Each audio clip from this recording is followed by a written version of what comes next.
శ్రీ గురుభ్యో నమ. ఓం నమో భగవతి వాసుదేవాయ. భగవద్గీత 11వ అధ్యాయం విశ్వరూప సందర్శన యోగము నుండి ఈవేళ మనం 21వ శ్లోకాన్ని పరిశీలన చేసుకుందాం. అమీకి త్వాం సురసంఘా విశంతి కేచిద్వీతాక ప్రాంజలయో గృణంతి స్వస్తిత్యుక్త్వా మహర్షి సిద్ధసంగా స్తువంతి త్వాం స్తుతిభిః పుష్కలాభిః.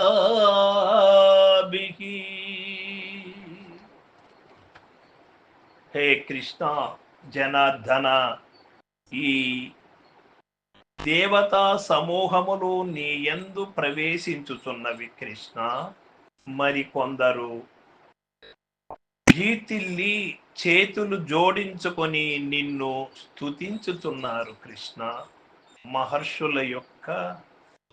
మహర్షుల యొక్కయు సిద్ధుల యొక్కయు సమూహములు అనగా లోకమునకు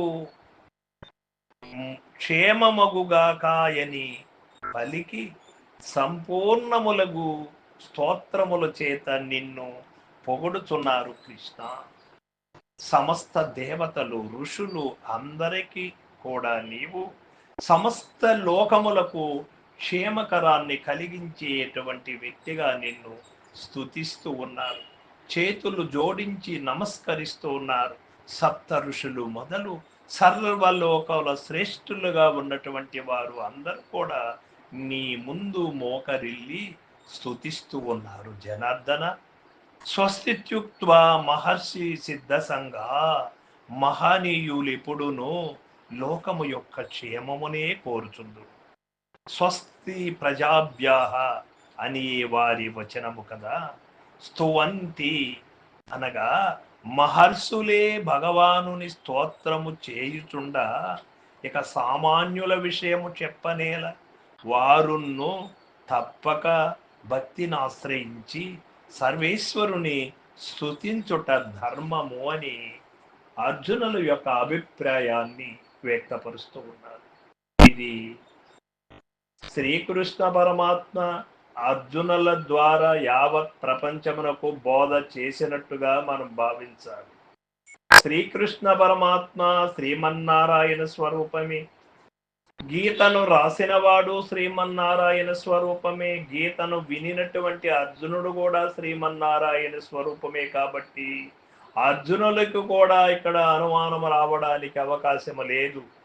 లోకము కోసమై సర్వ మానవాళికి రాబోవు కాలములో అందరికీ కూడా ఈ బోధ తెలియబడాలి అని కాబోలు మనకు ఈ యొక్క శ్రీకృష్ణార్జున సంవాదం భగవద్గీత రూపములో మనకు లభ్యమైనది.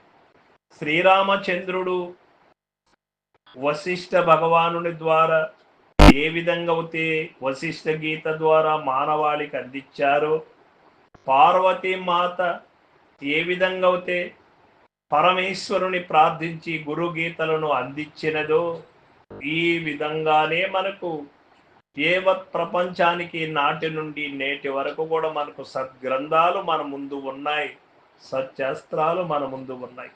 ఇటువంటి సత్యములను సత్యముగా మనము గమనించాలి అంటే మనకు కావలసినది కాస్త ఓపిక, వినగలిగేటువంటి సహనము కావాలి. అందుకే వేమన చెప్పాడు, వినదవు ఎవ్వరు చెప్పినా అని.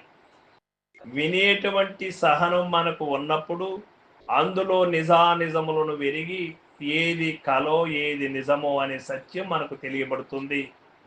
అందుచేత అందరూ కూడా భక్తి ప్రపత్తులతో మనము గీతను విని ఇందులో ఉన్నటువంటి మర్మ ధర్మములను మనం తెలుసుకొని ధరించేటువంటి శక్తిని ఆ జగద్గురు మన అందరికీ ప్రసాదించాలి.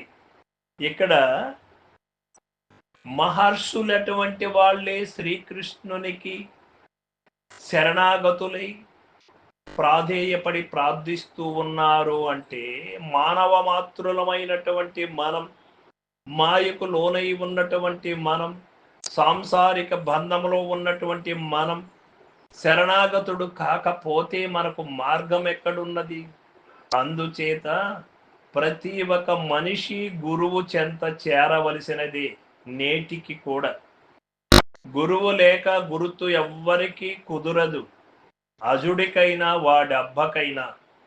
కాబట్టి ప్రతి ఒక్కరు కూడా గురుని ఆశ్రయించి, గురు శరణు వేడి, గురు బోధలు విని, గురు రహస్యములు తెలుసుకొని అశాంతికి లోను కాకుండా శాంతియుతమైనటువంటి జీవితాన్ని గడుపుతూ ఈ యొక్క మాయా ప్రపంచములో బందీలు కాకుండా ఈ 96 తత్వములకు లోనై ఉన్నటువంటి జీవుడినికి విముక్తి కల్పించడమే మన యొక్క స్వధర్మం అయి ఉన్నది. సర్వం సద్గురు పాదార్పణమస్తు. జై గురుదేవ.